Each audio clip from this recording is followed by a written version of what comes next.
It's not often a game leaves me speechless, but come the end of Act 1 of The Shattering, I struggled for words. I even had to stop playing for a while. I'm not going to sugarcoat it. The Shattering is a game that tackles serious psychological issues, and it doesn't hold back either. Its first-person perspective makes it all the more potent. You'll take on the role of John Evans, or rather his mind, as he struggles to come to terms with his past. With help from the disembodied voice of his doctor, John travels through his memories in order to discover the elusive breakthrough that will help him regain control and help him work out who he is. This begins with an intelligently designed tutorial sitting in a white room with only a chair opposite, a tape recorder, its only occupant. The edges of your vision are blurry, but the voice on the tape asks you to focus, and eventually things begin to clear up. Cracks appear in the walls, with closer inspection causing objects to appear, remnants of a memory the doctor wants to analyse.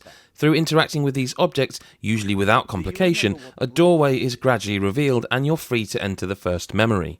The almost completely monochrome visual style remains as you enter a hotel. There's a noticeable tonal shift here as the story starts to take shape and hints of horror start to creep in. There's an almost PT-like vibe as you make your way to the hotel room, the corridors beginning to repeat themselves and subtle, increasingly disturbing changes occur. This disconcerting tone continues once you reach the room, John's psyche retreating into the bottle, and with that, his anger and frustration increasing. He just wants to be left alone to write, but the memories of interruptions begin crashing through and threaten to tear him apart. While investigating the room, things begin to fall into place in my mind as I worked out what was happening. It reminded me of the feelings I had when playing Gone Home, only much, much darker. So dark, as I mentioned right at the top of this video, that I needed to take a break. The second act goes one step further too, dealing with bullying and child abuse. The Shattering thankfully stops short of showing these acts, instead leaving it to your imagination, which could be worse depending on the individual player. You're taken through past events, doors leading off into different chapters of John's apparently horrendous life, in a bid to discover the root of his problems. Every event in The Shattering is told via its stark, grayscale visual style. You don't see people, only mannequins, or, in the case of the Doctor, you simply hear his voice. This somehow gives scenes extra weight, as the game continues to use your imagination against you. Important objects are lit in a certain way, or pop out due to being red or blue, or even gold, to help you focus on progressing the story.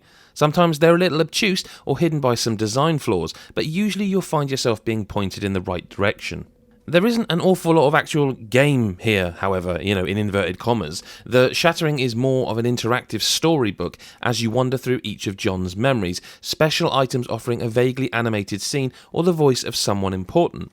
It's very minimalist in that respect, from its visual style and the way it tells its story to the gameplay itself, but it lets loose when it needs to. When a memory turns sour, walls crumble and fall, crashing down around you.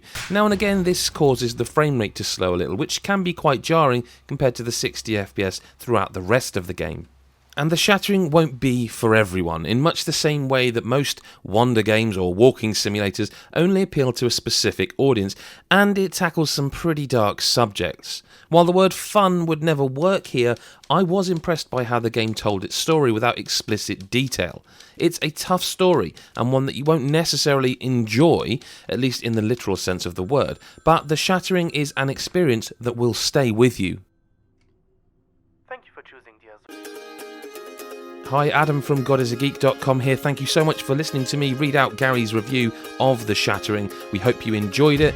Seems a strange word to use in the context of what this game's subject matter is, to enjoy it, but if you did, hit the subscribe button and maybe even that bell so you never miss the next video review, preview, list, tips, anything we do on this channel. And do visit godisageek.com as well, where you'll see gaming news and other features that don't always appear on our channel. It'd also be a grand help if you could follow us on Twitter @godisageek or like us on Facebook, wherever you get your social kicks from.